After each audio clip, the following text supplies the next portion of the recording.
Hello everyone, welcome back in মিষ্টি প্রিয়া সানাদাস mini blog. আশা করছি তোমরা সবাই খুব ভালো আছো আর আমরাও খুব ভালো আছি। আজকে তো ছাদে গিয়ে দেখি 2 রকমের অপরাজিতা ফুল ফুটেছে আর এই শিমুল গাছে এত সুন্দর ফুল ভরে উঠেছে, একবার না দেখলেই নয়। দেন তো ঠাকুর ঘরে এসে ঠাকুর প্রণাম করে নিচে চলে আসলাম।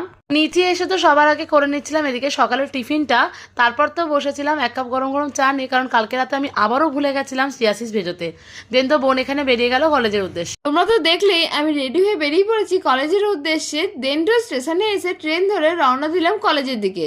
যেহেতু কাল পরশু হোলি, তাই কলেজ ছুটি থাকবে, তাই আজকের আমি ক্লাসটা অ্যাটেন্ড করতে যাচ্ছিলাম। আর এদিকে তো আমিও সকালে ব্রেকফাস্ট করে বেরিয়ে পড়লাম স্কুলের উদ্দেশ্যে। এক্সাম চলছে বলে আমি একটু তাড়াতাড়ি বেরোচ্ছি। কলেজে ঢুকতে ঢুকতে তো পেলাম এই রুদ্রপলাশ ফুলটা, আর এখন তো এই ফুলগুলোই পাওয়া যাবে কারণ এখন বসন্তকাল। ফার্স্ট দুটো ক্লাস কমপ্লিট করার পরেই আমি টিফিনটা কমপ্লিট করে নিয়েছিলাম, কিন্তু আর বিশেষ ক্লাস না থাকায় আমিও বাড়ির পথে রওনা দিলাম। এদিকে তো স্কুল ছুটির পরে আমিও বেরিয়ে পড়লাম। দেন তো বাড়ি এসে ফ্রেশ হয়ে বসলাম দুপুরে লাঞ্চটা কমপ্লিট করে নেওয়ার জন্য। কিন্তু সন্ধ্যেবেলায় চা মুড়ি খেয়ে আমি আর বদ্দিভাই বেরিয়ে পড়লাম গাড়ি করে একটু টুকিটাকি কেনাকাটা করতে।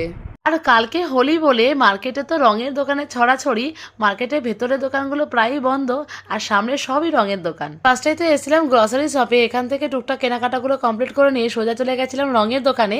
আর আজকের দিনের পুরো ব্লগটা আমাদের চ্যানেলে খুব তাড়াতাড়ি আপলোড হবে, ঝটপট গিয়ে কিন্তু দেখে আসবে। মার্কেট করে বাড়ি আসার পথে তো দেখেছিলাম ন্যাড়াপোড়া।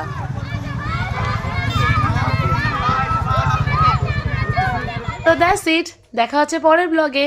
Bye bye.